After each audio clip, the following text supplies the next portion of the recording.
સતત 14મા વર્ષે સયાજીબાગ ખાતે ગ્રીનેથોનનું આયોજન કરવામાં આવ્યું હતું। સવારના 7 કલાકે બેન સ્ટેન્ડ ખાતેથી સયાજીબાગ ખાતે walk for green clean and healthy વડોદરાના સૂત્ર સાથે રેલી યોજવામાં આવી હતી।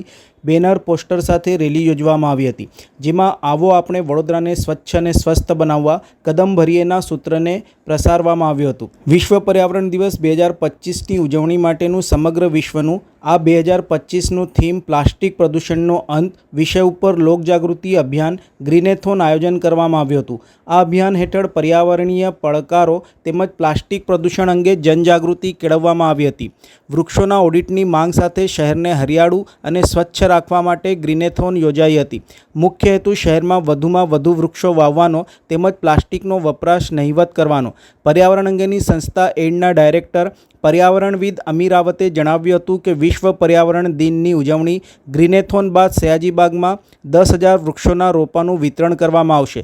ગ્રીનેથોનમાં હજારોની સંખ્યામાં બાળકો, વિવિધ સંસ્થા, સ્વૈચ્છિક સંગઠનો, મહિલા સંગઠનો જોડાયા હતા। સયાજીબાગમાં 10,000 છોડનું વિતરણ કરવામાં આવ્યું હતું। ગ્રીનેથોનનું ફ્લેગ ઓફ મહેમાનો દ્વારા કરવામાં આવ્યું હતું। ગ્રીનેથોનના આયોજકો નરેન્દ્ર રાવત અને અમીર રાવતે જણાવ્યું હતું કે રેલીનું આકર્ષણ સાયકલ રિક્ષાઓ, કારણ કે તેમાં પર્યાવરણ જાગૃતિના સંદેશા સાથે પ્લાસ્ટિકના ઉપયોગમાં સમજદારી, પાણી બચાવો, વૃક્ષો બચાવો, જંગલો બચાવોના આકર્ષક બોર્ડ દ્વારા જનજાગૃતિ, પર્યાવરણની સાથે સ્વાસ્થ્ય અંગે પણ જાગૃતિ ફેલાય તે હેતુથી પ્રખ્યાત ગાયકના ગીતો ઉપર નિષ્ણાંત દ્વારા ઝુંબા ડાન્સ કરવામાં આવ્યો હતો।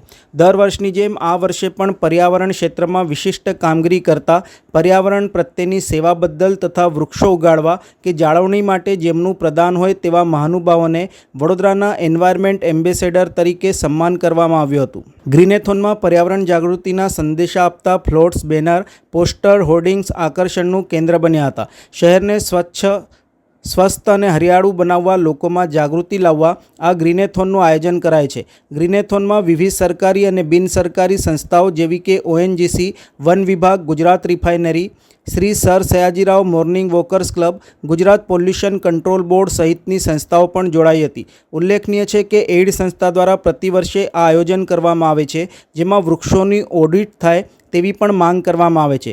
જો કે તંત્ર દ્વારા હજુ તે શરૂ કરાયું નથી। છેલ્લા 10 વર્ષ કરતાં પણ વધુ સમયથી આ કાર્યક્રમનું આયોજન કરવામાં આવે છે, પર્યાવરણલક્ષીના આયોજન કરવામાં 14 થી 15 વર્ષથી અમે કમાટી બાગ મોર્નિંગ વોકર્સ અને વડોદરા શહેરની સંસ્થાઓ દ્વારા વિશ્વ પર્યાવરણ દિવસની ઉજવણી કરીએ છીએ। આપ જાણો છો જેમ દિવાળી, હોળી અને અન્ય તહેવારોનું જેટલું મહત્ત્વ છે એટલું પર્યાવરણનું મહત્ત્વ છે, કારણ કે પર્યાવરણમાં થતું નુકસાન સીધું આપણા શરીર પર અસર કરે છે। આપણા સમાજના લોકો માટે, તમામ ધંધા રોજગાર માટે પર્યાવરણ ખૂબ મહત્ત્વનું છે।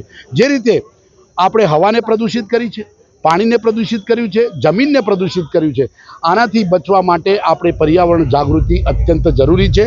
અમે વડોદરા શહેરમાં એક પ્રયત્ન કરી રહ્યા છીએ કે લોકો આ બાબતમાં જાગૃતિ કેળવે।